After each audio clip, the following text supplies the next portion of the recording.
Break के बाद एक बार फिर से आप सभी का स्वागत है। अब वक्त हो चला है मुख बधिरों के इस खास बुलेटिन का, तो चलिए नजर डालते हैं मुख बधिरों के इस खास समाचार पर। कोरोना महामारी का ग्राफ अब लगातार गिर रहा है। दरअसल देश में आज 70 दिनों बाद कोरोना वायरस के सबसे कम नए मामले सामने आए हैं। स्वास्थ्य मंत्रालय के ताजा आंकड़ों के मुताबिक अगर आपको बताएं तो पिछले 24 घंटे में स्वास्थ्य मंत्रालय के ताजा आंकड़ों के अनुसार 84,332 नए कोरोना केस सामने आए और 4,002 संक्रमितों की जान चली गई है। वहीं 1,21,311 लोग कोरोना से ठीक भी हुए हैं, यानी कि बीते दिन 40,981 एक्टिव केस कम हो गए। इससे पहले 1 अप्रैल को 81,466 केस दर्ज किए गए। आज देश में लगातार 30वें दिन कोरोना वायरस के नए मामलों से ज्यादा रिकवरी हुई है। 11 जून की बात करें तो 11 जून तक देश भर में 24 करोड़ से ज्यादा कोरोना वैक्सीन की डोज भी दी जा चुकी है। बीते दिन 34,33,000 टीके लगाए गए। वहीं अब तक 37 करोड़ 62 लाख कोरोना टेस्ट भी किए जा चुके हैं। बीते दिन करीब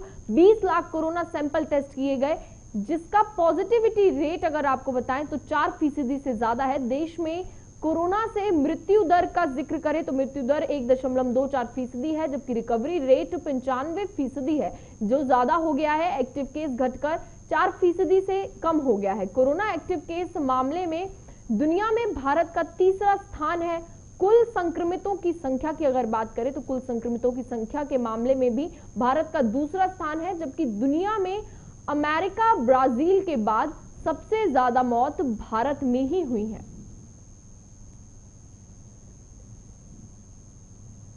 अगली खबर का रुख करते हैं। संयुक्त किसान मोर्चा देश में कुल 40 से अधिक किसान संघों का नेतृत्व करता है। मोर्चा ने शुक्रवार को घोषणा की कि वह 26 जून को देश भर में राजभवन घेराव का आयोजन करेगा, जो कि 3 नए केंद्रीय कृषि कानूनों के खिलाफ उनके विरोध के 7 महीने पूरे होने का प्रतीक होगा।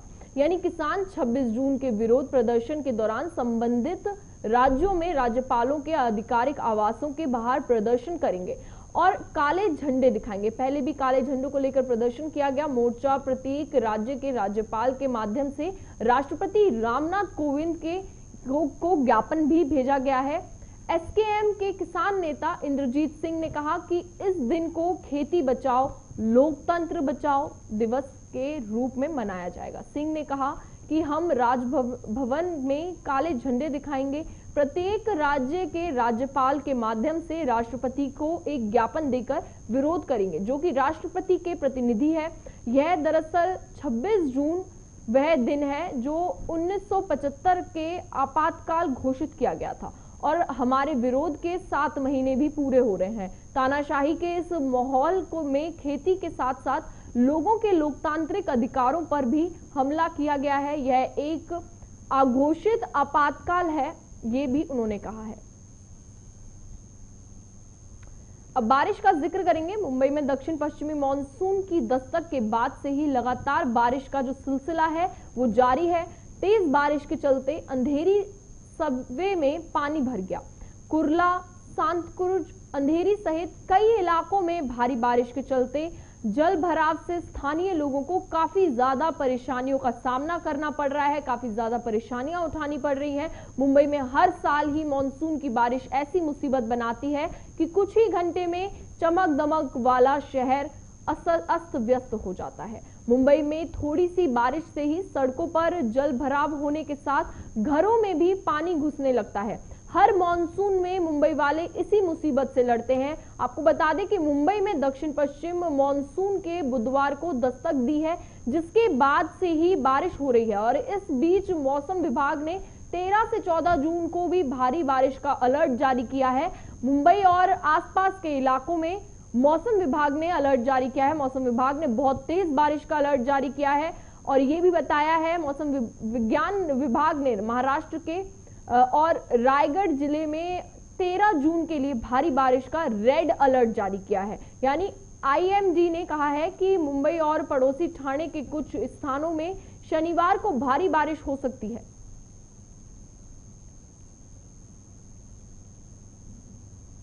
अगली खबर का रुख करते हैं। विदेश मंत्री एस जयशंकर ने कुवैत में चिंतित प्रवासी भारतीयों को आश्वासन दिया है कि भारत में कोविड-19 की दूसरी जो लहर है वो कम हो रही है। साथ ही उन्होंने ये भी कहा है, उन्होंने दूसरी लहर कम होने की आशंका जताई है। ये भी कहा है कि सरकार ने महामारी को रोकने के लिए मुश्किल दिख रहे कार्य को संभव कर दिखाया। तेल के मामले में समुद्र इस देश की पहली द्विपक्षीय यात्रा पर गुरुवार तड़के यहां पहुंचे जयशंकर बैठकों के समापन पर प्रवासी भारतीय समुदाय को संबोधित कर रहे थे। उन्होंने कहा कि कोविड-19 की दूसरी लहर घटने लगी है। मई की शुरुआत की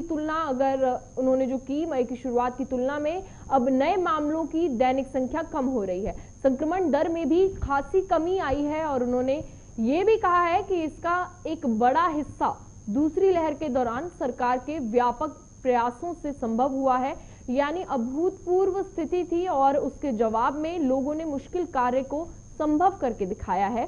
जयशंकर ने इसके साथ ही ये भी कहा है कि उत्पादन केंद्रों से बड़े शहरों तक चिकित्सीय ऑक्सीजन पहुंचाने के लिए सरकार ने सैकड़ों ऑक्सीजन ट्रेनें चलाई। उन्होंने ये तक कहा है कि ऑक्सीजन सिलेंडर टैंकों को ढोने के लिए वायुसेना के विमानों सहित अन्य विमानों को तैनात भी किया गया है। ये भी कहते नजर आए जयशंकर कि हमने कोविड के इलाज के लिए आवश्यक दवाएं खरीदी, उनमें से कई विदेश से मंगवाई गई।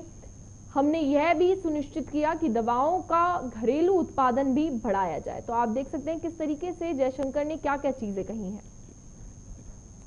तो चलिए फिलहाल मुख्य बदीरों के इस खास बुलेटिन में इतना ही। बने रहिए JK24/7 न्यूज के साथ। नमस्कार।